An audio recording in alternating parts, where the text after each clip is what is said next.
दोस्तों good morning. तो हम 7 मिनट का जो सीरीज चला रहे हैं उसमें बिहार स्पेशल सीरीज चला रहे हैं। उसमें 7 मिनट में कम से कम मोस्ट वीवी है। 7 मिनट में जो मोस्ट वीवी क्वेश्चन जो एग्जाम में पूछा गया है या पूछने वाला है उसके बारे में डिस्कशन करते हैं, डिटेल डिस्कशन करते हैं। तो आप लोग फटाफट इसको देख लीजिए शॉर्ट वीडियो के तौर पे। तो चलते हैं। पहला क्वेश्चन है जैन धर्म में केवल से संभावित कौन सा कथन असत्य है। तो सबसे पहले देखिए, जब जीव से कर्म का अवशेष, जे केवल का मतलब क्या होता है, मोक्ष की प्राप्ति।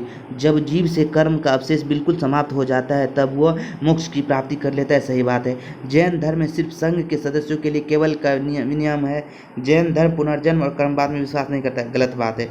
महावीर स्वामी को केवल की प्राप्ति हो जाने के बाद ही केवलिन अर्थ निर्ग्रंथ जैसी उपाधियां मिली थी, बंधन मुक्त।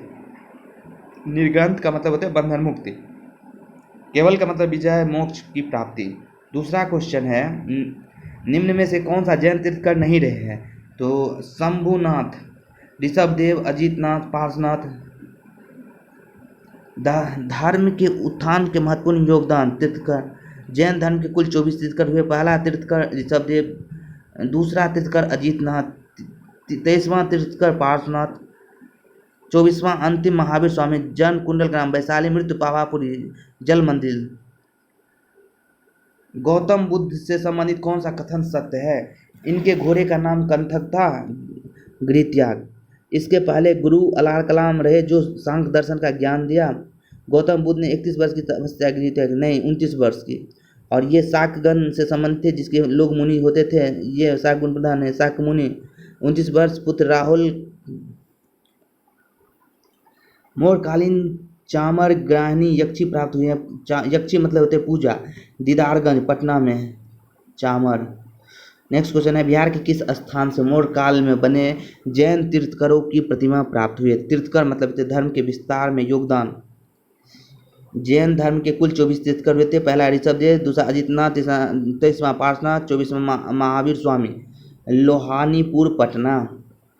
पाटलिपुत्र के नगर निर्माण तथा स्वतंत्रता का वर्णन किसने किया है। तो मेगास्थीन ने। मोरकाल, मेगास्थीन यूनानी राजदूत सेल्यूकस निकेटर के द्वारा। इंडिका पुस्तक में पाटलिपुत्र के प्रशासन, राजनैतिक विचार चंद्रगुप्त मौर्य के दरबार में आया था। मेगास्थीनीज। पाटलिपुत्र को किस शासक ने सर्वप्रथम अपनी राजधानी बनाया। चंद्रगुप्त मौर्य ने। मगध की सबसे प्राचीन राजधानी राजगिरी। हर्यक वंश की उद्यान गंगा नदी और सीन संगम पर पाटलिपुत्र की स्थापना। पटना। अशोक के शासनकाल में बौद्ध सभा किस नगर में आयोजित की गई थी। पाटलिपुत्र में। बौद्ध सभा हर्यक, शिशुनाग, नंद, मौर्य, शुंग, कर्ण, उभम अध्यक्ष। पहला राजगिरी अजातशत्रु हर्यक वंश, दूसरा वैशाली कालाशोक शिशुनाग वंश, तीसरा पाटलिपुत्र अशोक मौर्य वंश, चौथा कुंडलवन कश्मीर कुषाण। अध्यक्ष की बात करते हैं पहला में महाकश्यप, दूसरा में सभाकामी, तीसरा में मोगलीपुत्र, चौथा में वसुमित्र। एके किसके शासनकाल में मिस्र के राजा फिलाडेल्फस यानी टोलमी द्वितीय ने डियानीसियस नामक राजदूत को पाटलिपुत्र भेजा था।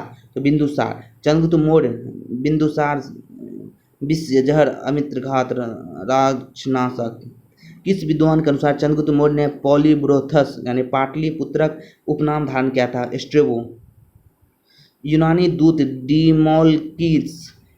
दूत डिमोल्किस का आगमन मगध के किस शासक के दरबार में हुआ था। तो बिंदुसार में। सीरिया नरेश एंटिगोनस डायमेकस बिंदुसार। दार्शनिक अंजीर मंदिरा मंगवाया था।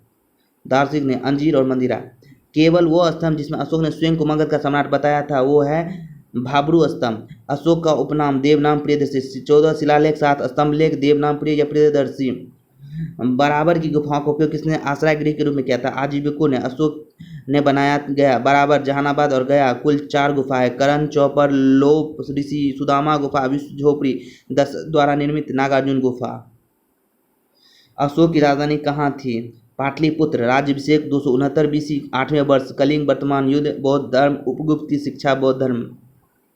मौर्य काल में पाटलिपुत्र प्रशासन 30 नागरिकों को सभा संचालित करती थी जो 5 सदस्यों की 6 समितियों में संगठित थी। यह कथन किसका है।